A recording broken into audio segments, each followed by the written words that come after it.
Okay, so let's talk about what's going on with me right now. So on this YouTube page, if you're following me, you know that every couple of weeks I'm doing a long form, 6 to 10 minute video, and then in between that I'm doing shorts, and it's all about what's going on in my life, in other midlife women's lives, like menopause, addiction, feeling stuck, all of the things. And I had something set up for today's video, but let's just talk about what I'm going through right now. Let's talk about menopause, post-surgery, and every single night when I get in bed and I read for a little bit and everything seems to be okay, and as soon as I shut the light out and I lie down, my heart starts to pound and I'm not having a full hot flash, but it's enough to make me uncomfortable.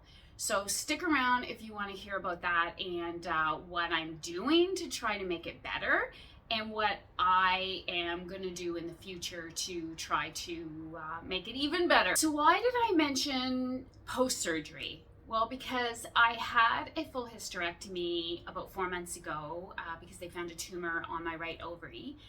And so now I can't take HRT, hormone replacement therapy, which I was taking for a couple of years and it was working like a charm. I was sleeping all night long, which anybody that's in perimenopause or menopause understands that that's a dream. So I was sleeping all night long. My hot flashes were gone. My life was so amazing compared to pre-HRT. So post-surgery, can't take it. So now I'm trying to do all of the natural remedies. And at this point in time, I'm not really sure whether they're helping or not. But I'm not having numerous hot flashes every day anymore. I was like in the beginning after surgery, but now they're a couple of days. So yes, so probably all the things that I'm doing are helping. And I also, when I saw my surgeon a month after surgery, she referred me to a menopause specialist, and I just finally got the phone call, and I have an appointment a couple of days before my 59th birthday in September. So I'm pretty excited about that because I had no idea when that appointment was going to happen, whether it was going to happen in the next few months or next year. So I'm really happy to know that I am going to be sitting down and meeting with someone. So if you're interested to find out, again, like what's going on with me and what's working, what's not working, and what I'm going to try in the meantime until I see the menopause specialist, stick around. And also, if this is a topic that resonates with you, or if you know anybody that this would resonate with, click like, subscribe, and share this video. What am I doing? Well, I don't drink anymore. And drinking is a huge factor in night sweats, hot flashes, not being able to sleep at night, even without peri or postmenopause. So if you're in that midlife range, this is why, and you're drinking, this is why, even if it's just a little bit, it's going to have a negative effect on your life. So you might want to just think about that. I am not drinking coffee after 12 p.m. anymore, or caffeine. I still have decaf coffee if I go to a coffee shop because I'm not drinking, so I go to a lot of coffee shops. I'm taking magnesium now in the evening to relax. I was taking some gummies. I haven't been taking those lately. I might start trying that again.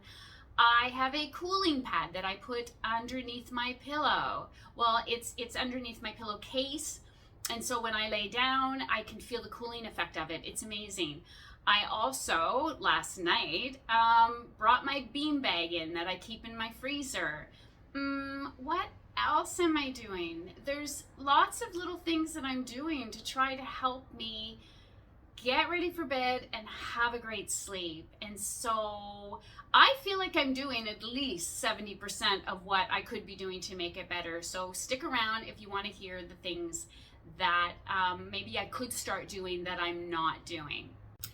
So what am I not doing right now? Or what am I doing that I shouldn't be doing that would make things better? So phone addiction, it's real. Let's talk about it. No shame. I take my phone and I bring it into the bedroom almost every night, and I have been working on that for a very long time. I tell myself I'm not going to do it, and then I do it. It's just like any addiction. It is addictive. The scrolling feature was invented specifically to addict us. So I need to get the phone out of the bedroom. Yoga Nidra.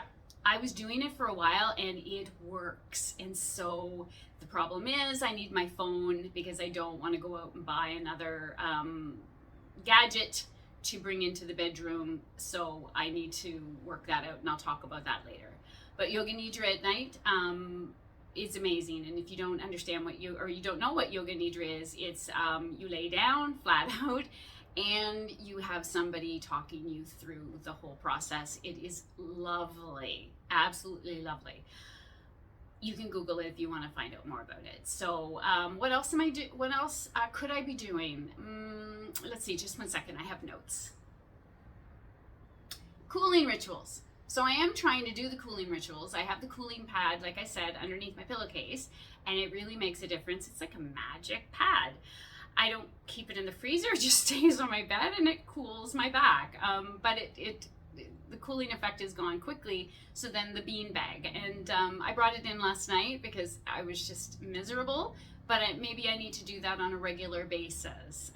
So like a 2-step cooling. Taking a cool bath or a cool shower before coming into bed. Anything to lower that body temperature will be helpful. And also, let me see, journaling, yes, brain dump. That is something that I was doing that I'm not doing anymore, and I want to start doing that again. Take the journal, write in the morning and write at night, but the brain dump at night, get everything out so that your brain is not going tick, tick, tick, tick, tick, tick, tick, tick, tick. That might help as well.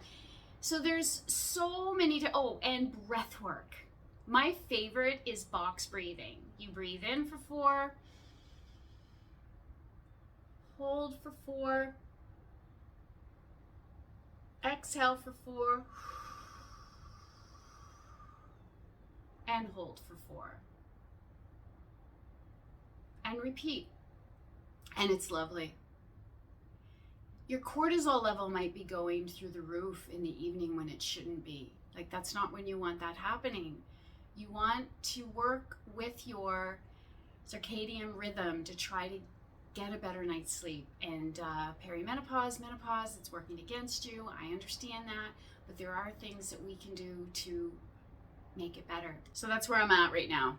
I'm miserable at night. I don't even look forward to going to bed at night these days. And so I'm gonna, like I said, I told you the things I'm doing.